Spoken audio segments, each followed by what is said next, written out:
one of the most beautiful football stories of recent years. Sunderland, which is more than just a football club, returned to the Premier League after a miraculous season. Today, we will look at the story of Sunderland's unique club culture, its glorious history, the struggles of recent years, and its magnificent comeback.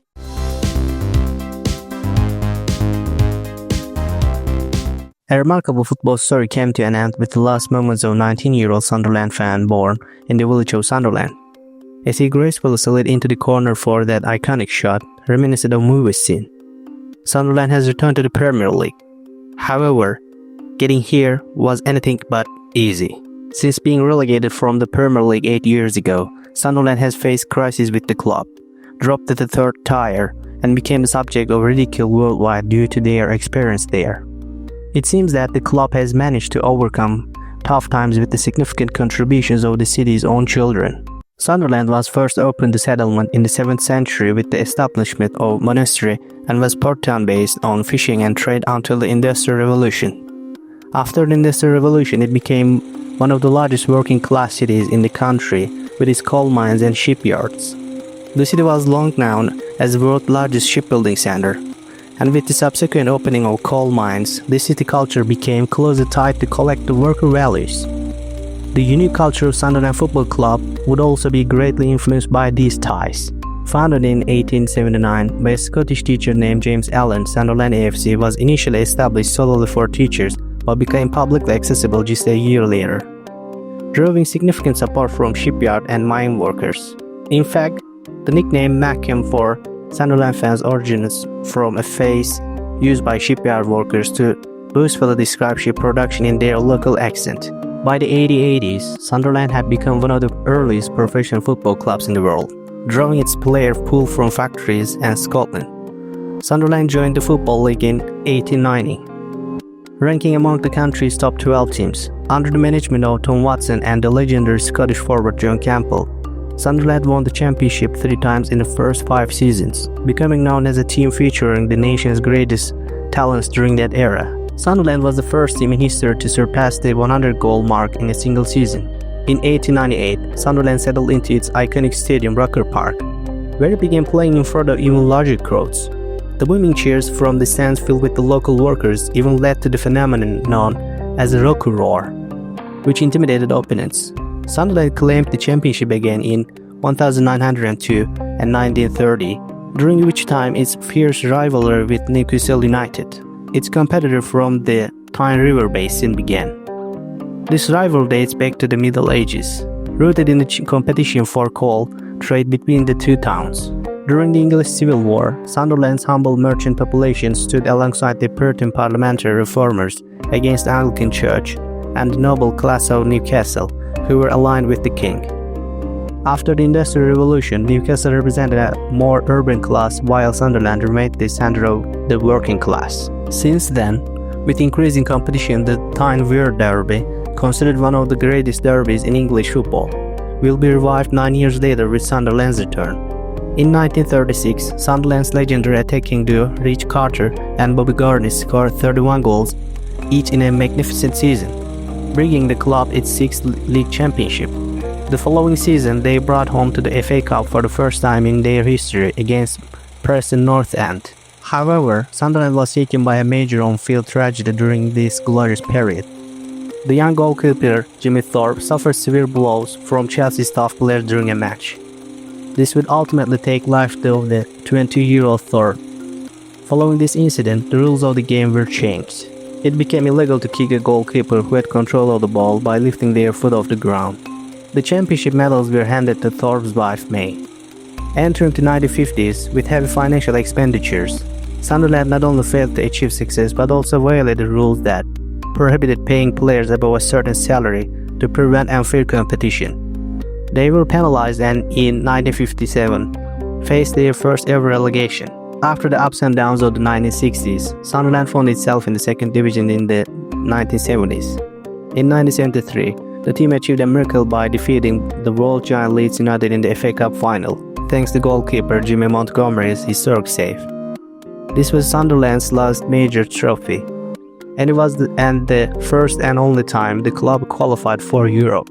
After being relegated in 1977, Due to a controversial match against Coventry City, Sunderland gained a new rival and would not be able to overcome them until the major semi-final in 2025. Once a giant of English football, Sunderland would spend the second half of the 20th century as a yo-yo club, experiencing its worst period in 1987 when it dropped to 3rd division. Ultimately, Sunderland had left its glorious days behind, and this decline was not limited to football. Particularly in the 1980s, the city was driven into collapse by Margaret Thatcher's neoliberal policies and lost all industrial strength, succumbing to unemployment and despair rather than a vibrant spirit of solidarity. Sunderland began to experience immigration and aging, as the common values that held the city together faded away. The football club increasingly fulfilled this need and created a special bond. Amidst all this, the Light Stadium was built in 1997, highlighting Sunderland's rise from the ashes after another mine closed. With the construction of this symbolic stadium, the era of Roker Park came to an end, and the club's crest was also changed. The old coat of arms, which emphasized the origins of shipbuilding in the city, has been replaced by a richer emblem. At the top of the new coat of arms is the winding mechanism of the mine where the stadium was built, symbolizing the city's coal mines. To the upper left, there's a monument erected in memory of Crusader knight who killed a giant worm that was eating farm animals. At the lower right is the Warmouth Arch Bridge, built over the river Wear, where boat trade takes place. On the left and right, it is evident that the black cats from the club's original emblem have returned. The Latin phrase at the top means "in pursuit of excellence." The origin of Sunderland's nickname, the Black Cats, is quite interesting. Records show that it comes from a black cat kept by players in the club's album from the early 90s. Later, it was used as a term reflecting the club's strength, attributed to the batteries named after the same name established on the Wear River during the Napoleonic Wars in Sunderland. The 2000s brought a relatively stable period that the club had longed for. However, after epic tales of survival in the league, Sunderland entered a decline by bidding farewell to the Premier League in 2017. The events of the following year became the subject of documentaries. Sunderland started the 2017-18 season with the slogan of returning to the Premier League, while also agreeing to a proposal from a streaming platform that wanted to present the events of the season in the form of a documentary series. The global fame of Sunderland Till I Die legend began like this. However, this season would end in tragedy. Throughout the season, the team experienced crisis after crisis. Players like Lamine Kone, who was not sold despite Everton's £30 million offer a few years ago, and Didier Ndong, who was brought in as a young talent, became unrecognizable with their performance and were being pushed out of the club for free. Meanwhile, Jack Rodwell was earning nearly £100,000 a week without even playing a match for years. Key Premier League players like Lee Cattermole and Jen O'Shea had aged. The club was paying exorbitant weekly wages to poor players. They planned to sign 3 top goalkeepers, each of whom would perform worse than the previous one. Experienced Darren Gibson, brought in to stabilize the midfield, would be seen multiple times in pubs while intoxicated, and then would crash while under the influence, leading to his dismissal from the club.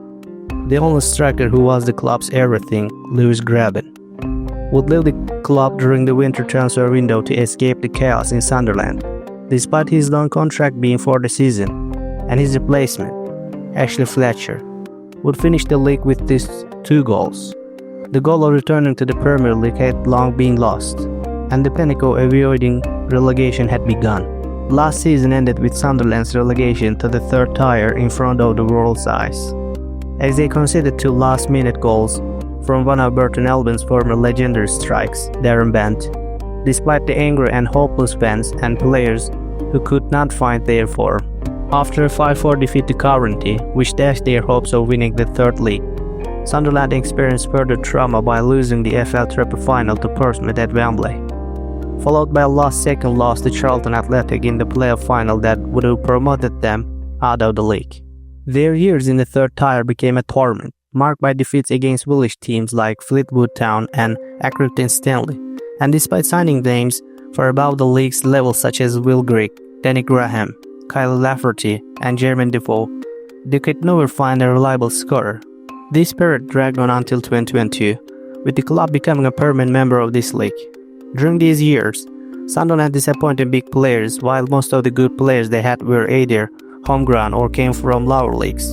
In fact, the core of the squad that will eventually take them back to the Premier League was formed in the third tier, including names like Patrick Roberts, Dennis Serkin, Troy Hume, Anthony Patterson, Dan Neil, and Luke O'Neill. That year, with a victory in the final against Wycombe Wanderers, the Blackcats finally left behind the worst period in their history and returned to the Championship, where Sunderland found themselves having to play against Newcastle United's under-23 team. In the 2024-25 season, Sunderland, managed by Frenchman Regis Lebris, fought for the championship with very young players like Chris Rick, Job Bellingham, and Tom Watson, but a significant decline in the second half of the season condemned them to the playoff line. By defeating Sheffield United in the playoff final, they returned to where they belonged after 8 years of great struggle. For the fans, this was a victory of unique symbolic value.